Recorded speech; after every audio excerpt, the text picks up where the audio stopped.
almost last year, and I appreciate all the support that I was given by my brothers and sisters and their spouses and their kids. And I apologize if I was mean a few times. I'm trying to work on that. And also, I want to share a conversation I had a few months ago with Uncle Butch. I'm sure he'd love to be here.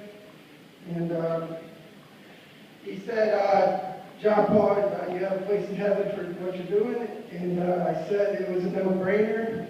It's kind of how I was raised, and I attribute a lot of that to my mom, Prudence. Because I do recall when we were growing up, the grandparents lived with their kids. My grandparents, like Horatio and Mayor, so that's just how it worked in my mind. So I appreciate that Mom and Dad instilled that in me and the rest of you. I know for Mark it was going to be an honor. It was an honor to live with Dad for the short few weeks he was able to live with Dad. But I'm sure he was ready to live with Dad for the year that he signed up for. And after that, I wouldn't have been surprised if someone else volunteered. That's just in our DNA, I guess. I just have a few random memories of Dad that kind of illustrate the kind of man he was, in my opinion. I recall when I was a kid, I was basically into sports and not too much into mechanical engineering. And I had a science project due, and he helped me make this armature. And to this day, I'm not sure what the purpose of an armature is, but I did get through that assignment.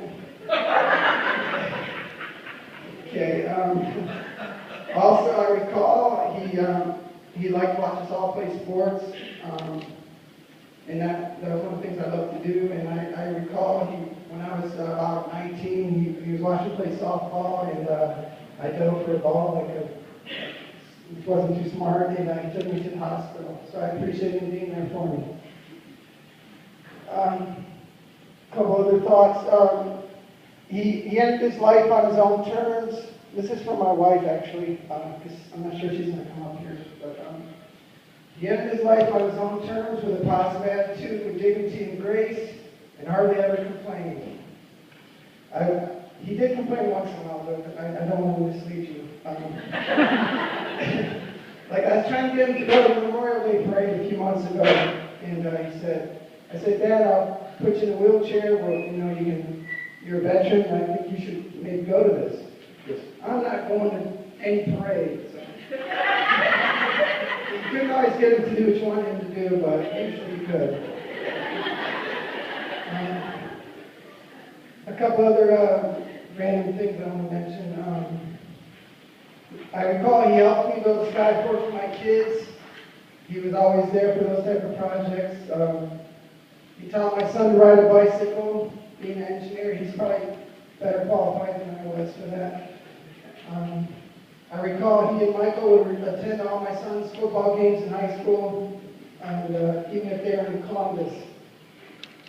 And I know Michael was so funny, he would always blame the coaches. My son didn't get to play enough. I'm sure Mom would agree. Okay. Another aspect of Dad's personality was he would read Popular Mechanics magazines cover to cover. In fact, I just bought him last time he was at one of my places, was my new apartment, and I bought him a Popular Mechanics magazine by John Eagle. This is about a week or 10 days ago, and he looked at it cover to cover like he always does. And about a year ago, this is to give you an idea of what kind of a man he was, he told, maybe told Chris or somebody he had to buy a Bible. So he went to St. Joseph Church, where we were today, and he bought a beautiful Bible, and it's still in his bedroom. So he was definitely a religious man, and I think that's just part of his legacy. And related to that, I would take him to St. Eugene's Church quite often, so would Peggy and some others, and he just loved that priest that we're going to meet tomorrow, and he loved the service. He would participate, he would sing. That was one of the highlights of his week, was to go to that 11 o'clock Mass at St. Eugene's. Another part about Dad, He loved watching baseball, especially playoff games or Indians games. But they pit up a comparison to watching detective shows. He could watch those things all night long. And just to show what Dad was thinking in the last couple of years, I recall one time he got a phone call, I think it was from a salesperson, and I just remember Dad saying, no thanks, I'm grieving over the loss of my son. So, Dad loved us all dearly, as you all know. He had a sense of humor that people have mentioned. One day, the handyman, Mike Lee, was at my dad's house. He was looking at all these pictures, and he saw one. The handyman saw a picture of my wife, Sue, and said, oh, I went to grade school with her. So my dad, subsequently, about 20 or 30 times, has told my wife, I saw your boyfriend today. So, I don't know, maybe there's something I don't know.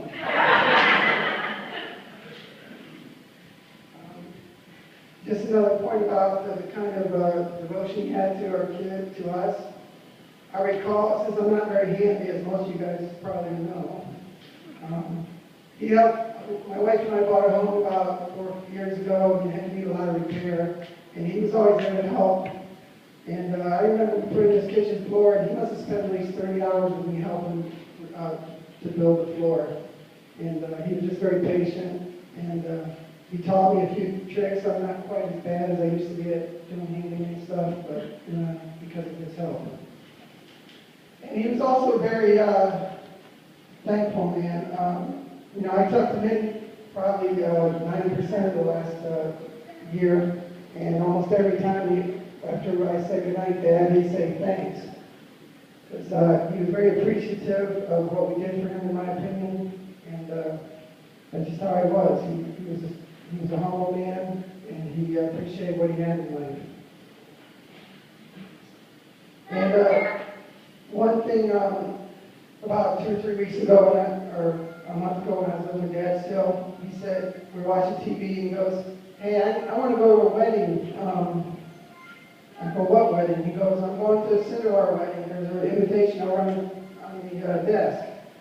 So, Dad was looking forward to going to Illinois in September. And thankfully, so I sent an email, I seen who to take him, and thankfully Mark was going to take him.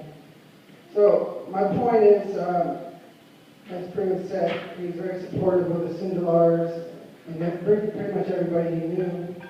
And he still had a zest for life. He wanted to keep living. He wanted to enjoy his 90th birthday party. He wanted to go to Illinois for that wedding. So I appreciate that he wanted to enjoy every day that he was given.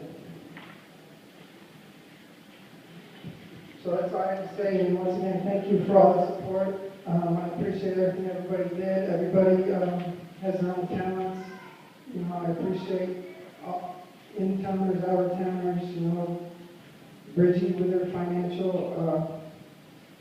abilities. She made sure Dad was in good order, and of course the nurses, and Andy's been cutting his grass for many, many years. Appreciate that. And like I said previously, he sparked up when Barry came in town and Mark came in town. Billy would wear the guy out a little bit. But that's okay. Enjoy life. And I find this, and of course, Karen and Bill would play bridge with Michael and Dad for many years. I know he enjoyed that. So I just appreciate everything everybody did, and I apologize if I didn't mention. And of course, Chris, he would do whatever was asked of him. So I appreciate that. Thank you.